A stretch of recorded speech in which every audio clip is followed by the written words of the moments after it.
Concernant la Aliyah, dans le monde de la Torah, on est tous d'accord sur la finalité. C'est-à-dire qu'au final, tous les Juifs vont revenir habiter en Eretz Israël.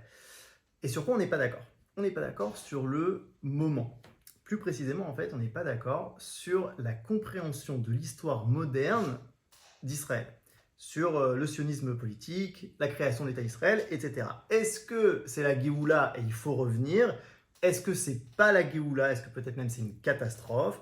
Est-ce qu'on ne sait pas trop? C'est entre les deux. En gros, en fait, ce sera ça, hein, les trois grands axes. Il y en a qui vont dire c'est la délivrance, c'est la fin de l'exil, peut-être pas la délivrance totale, mais en tout cas c'est la délivrance, c'est la fin de l'exil, et donc il faut revenir.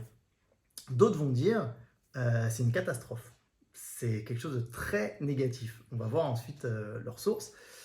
Et on aura beaucoup aussi de rabbanim qui vont être un petit peu, on va dire, ni sionistes ni anti-sionistes, mais un petit peu asionistes, ça veut dire un rapport de prudence, un petit peu on attend de voir, et donc ils ne vont pas forcément nous dire que c'est le moment de venir. Maintenant, on peut se poser la question, pourquoi est-ce que c'est important de savoir s'il y a Géoula ou pas? Au final, c'est la même Torah, c'est la même cacheroute, c'est le même Shabbat, c'est les mêmes halachot. Là, il y a un concept qui est marqué dans plusieurs endroits, dans le Gaon de Vilna aussi, comme quoi Akadosh Baruch Hu se révèle de manière différente dans chaque génération. Il y a une providence particulière qui passe par les événements de l'histoire.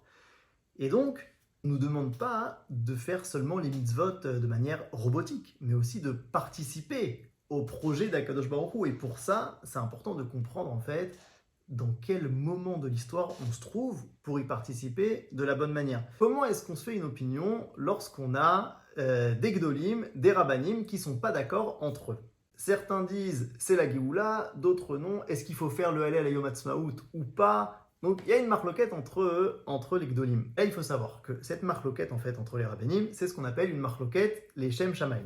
Ça veut dire que chacun recherche la vérité pour la vérité et pas pour autre chose. Il y a deux citations concernant les marloquettes les Shem Shamaim. La première, dans Maseret Avot, elle dit comme ça, une marloquette les Shamaim, sofa liitkaim. C'est-à-dire qu'une marloquette qui est faite avec honnêteté, avec pureté, désintéressée, juste pour chercher la vérité, elle continuera d'exister. Ce qui est un petit peu étonnant, parce que on va dire le but peut-être des marloquettes, c'est au final d'essayer d'arriver à un shalom, à être d'accord, etc.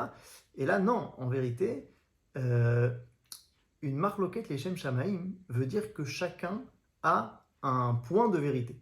Et donc, Sofa Liitkem, elle continuera d'exister, veut dire que ce point de vérité continuera d'exister. Par exemple, on a une marloquette Bet Hillel et Bet Shammai, on dit Elou ve'elou divrei Elokim Chaim. Les deux sont, ceux-là et ceux-là en tout cas, sont les paroles du Dieu vivant. Et comme on a l'habitude d'expliquer en disant, bah voilà, il y a plusieurs manières de regarder le réel, et donc lui et lui ont raison, ils ont une part de vérité. Un petit peu l'exemple, voilà, est-ce que ça c'est un livre? Est-ce que c'est rectangulaire? Est-ce que c'est marron? On peut dire que tout le monde a une part de vérité. Mais on peut aller plus profondément et dire Elou ve'elou divrei Elokim Chaim, c'est-à-dire que eux plus eux, ensemble, sont les paroles du Dieu vivant.